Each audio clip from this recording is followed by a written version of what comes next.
5 years old when Mom first caught Dad cheating. He was on his knees, sobbing, claiming it was just a drunken mistake. When Mom didn't back down, he grabbed a steak knife from the coffee table and held it to his throat. "Serafina, I'm so sorry," he choked out. "I should have just died in that fire 10 years ago." 5 years before I was born, Mom had been trapped in a house fire. Dad had risked his life to pull her out while she was pregnant with me. His leg had been crushed by a falling beam, and it still ached every time it rained. Mom watched as beads of blood began to roll down the blade. She screamed, lunging forward to grab the knife, sobbing until she shook. In the end, she chose to forgive him. From that day on, Dad reported his every move. He let her check his phone whenever she wanted, acting like the perfect model husband. I really thought we had moved past it, until the day of my 15th birthday. Mom and I came home from the amusement park early. When she pushed open the bedroom door, Dad was in bed with my aunt. "Mom," I said, gripping her hand tight. "This time, let's not forgive him." "Sarah, why are you back so early? Weren't you supposed to take our daughter to the theme park?" Mom didn't answer him. She just stared at him with cold, dead eyes. I squeezed her hand. Her fingers were ice cold, but they weren't shaking at all. Dad scrambled to pull on his pants. "Sarah, let me explain." I stared at the woman on the bed. She was wearing a silk slip Mom had bought just last week. It was still in the closet, and Mom hadn't even had the chance to wear it yet. Her name was Sienna. She was Mom's adopted sister, a girl Grandma had brought home from the foster system years ago.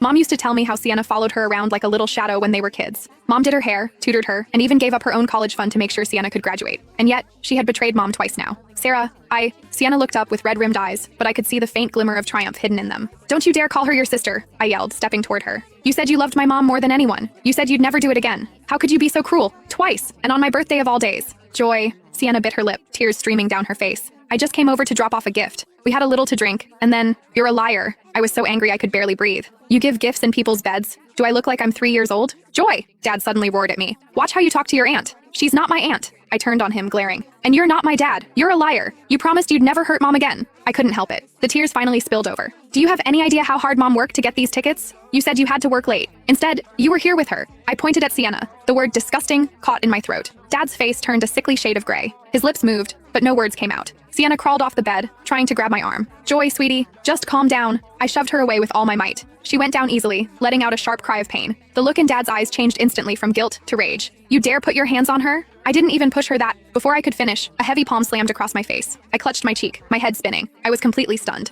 A second later, Mom's hand flew out and slapped him right back. "You slept with my sister, and now you have the nerve to hit my daughter?" Dad's head snapped to the side. A red mark bloomed on his skin almost immediately. He slowly turned back, his expression twisting from shock into a dark, distorted sneer. "Serafina, I know I messed up, but for the last 10 years, I've lived like a prisoner. I have to report where I go. You check my phone. I can't even have lunch with a female colleague without you interrogating me." Mom looked at him, her eyes filled with nothing but disappointment. "You were the one who insisted on doing those things." "Yeah, because I felt guilty." Dad suddenly began to scream. "But you've used that one mistake to keep me on a leash for 15 years. I'm tired of it, Sarah. I am so damn tired." His eyes turned red as he spoke, acting like a victimized child. I looked at his face and felt sick to my stomach. Tired? Tired of what? Tired of lying? Or tired of sleeping with his own sister-in-law?